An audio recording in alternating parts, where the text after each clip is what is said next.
In today's video, I'm going to be back in realistic car driving, and I'm going to do something different. In today's video, we're going to be doing a comparison of the two bikes in the game, which is the Ducati Panigale SP2 and the Kawasaki Ninja.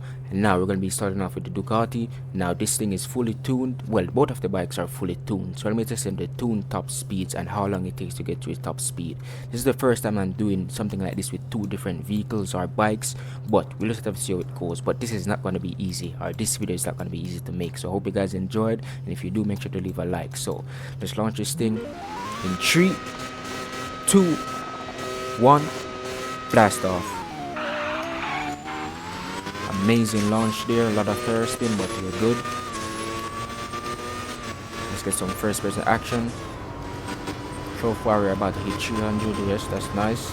You can't really see the speedometer if we're too zoomed out, so I gotta zoom in a little bit. So far we're hitting 330 plus 340. It's very hard to look at the speedometer and keep our eyes on the road, because this thing is not easy to keep straight, and you've got to be making adjustments like every second. But so far the top speed seems pretty decent. I like what I'm seeing so far. Keeping it straight is the big deal here. Oh my god, that was so close. So far I'm seeing 363, 364, 367, 368.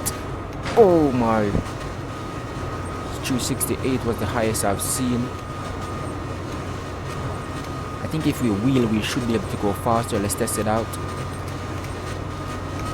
Yep, the wheeling does help you go faster, as you can see. When we wheelie we hit like 380, but it's so hard to keep this thing straight. It's not even funny, like it just wants to go side to side. So far I think I've seen 380, 381 there, and that's the end of the long road. That's the longest road and the entire maps combined. Let's just slow her down. So far we saw 381, and it was because we wheelied. So when you wheelie you do go faster. Don't ask me why, I can't explain it, it just works. But it took 46.93 seconds with the top speed. Now the top speed that we were calling was 367. Even though we did go higher, it's because we wheelied. But the main reason why I say this thing or this video is hard to make is because we have to wheelie, and while we're trying to keep the bike straight, which is not what it was meant for. Like this thing is trying to go left, it's trying to go right, it's trying to go all over the place. So it's very hard to like keep it straight while trying to wheel it to see its max top speed. But I feel like it can go faster, but I feel like the handling is very tricky. But now I'm going to take out the Kawasaki and see what we can get with that thing. Okay, so now I got the Kawasaki, and I'm going to be doing the same thing, which is testing the top speed and how long it takes to get to its top speed. Now the hardest part about this is keeping the bike straight. I feel like that's very hard, harder than it looks. But it's going to launch this thing in 3, 2, 1, blast off. Amazing acceleration there, not that much tire spin. Amazing launch, love it.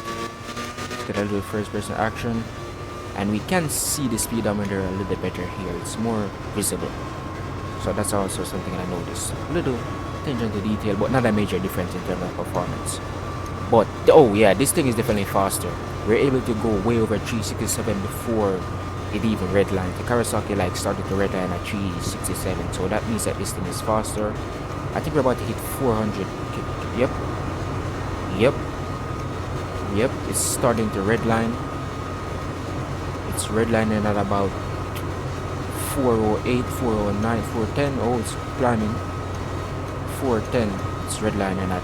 Let's start to wheel it and see if we can get a little faster. Yep, 420. Saw 420. 420 we saw. This thing is also easier to keep straight now that I'm realizing. Okay, we saw 420,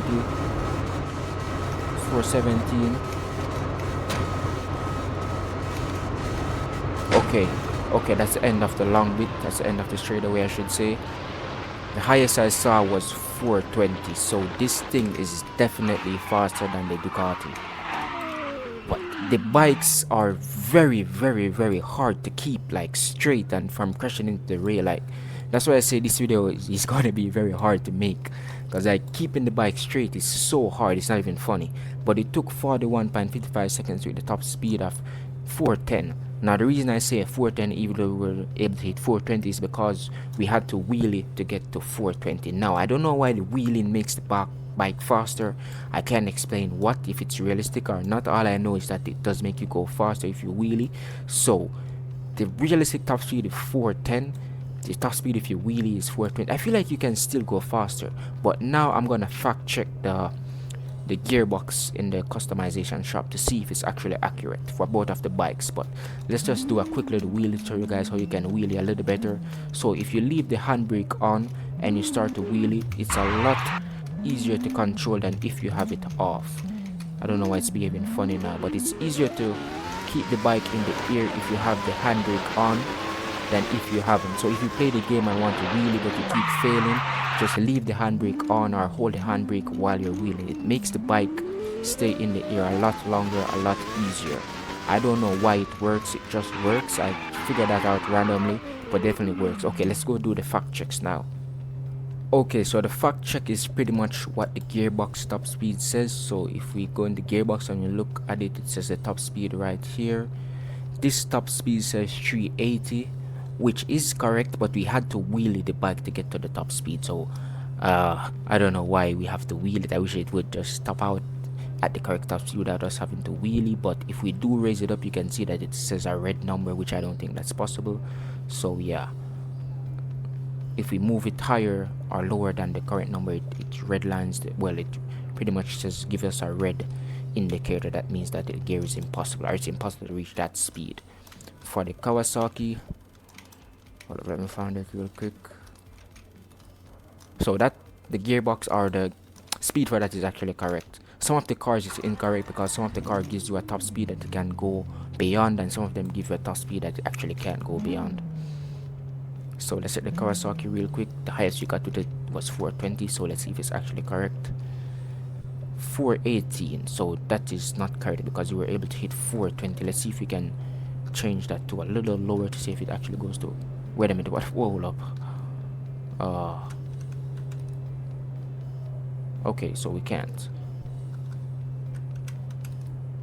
So the top speed is saying is 418, but we're able to hit 420, so it's two above the stated top speed, 420, which is not bad. I mean, it's pretty similar. I mean, going 2 above it is not really that major of a difference, but the Kawasaki is definitely faster and it has better handling in my opinion, based on the ability to keep it straight. The Ducati was all over the place. It was going left, it was going right, it was trying to pretty much just kill us. The Kawasaki, it's actually easier to maintain going straight than the Ducati in my opinion. I don't know what it's like for you guys. If you have both of the bikes, let me know in the comments.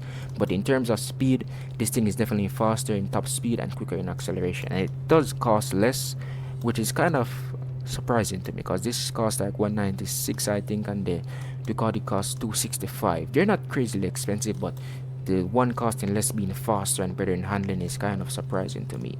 But I mean, it's not really that surprising. I don't really know much about bikes to that being major difference to me, but I was kind of surprised just based off the prices for them. But if I had to choose which bike to get, I would say the Kawasaki based on handling. Speed is not really the main focus, I would say, on a bike. I would say it's more up to handling because this map does not really have that many bits with that long stretch where you can go fully top speed. It's mostly turns and stuff like that, so I'd recommend you getting handling over speed. The Ducati, oh my, why am I struggling to say it? The Ducati isn't slow either. It's pretty fast. It can beat a lot of cars in the game. But I hope you guys enjoyed. As I said, hope you found it helpful. This video was very tricky to make, as you could see, based on the way the bikes were handling, but it was definitely fun. I've never done anything like that before. But that's enough being said. Peace out.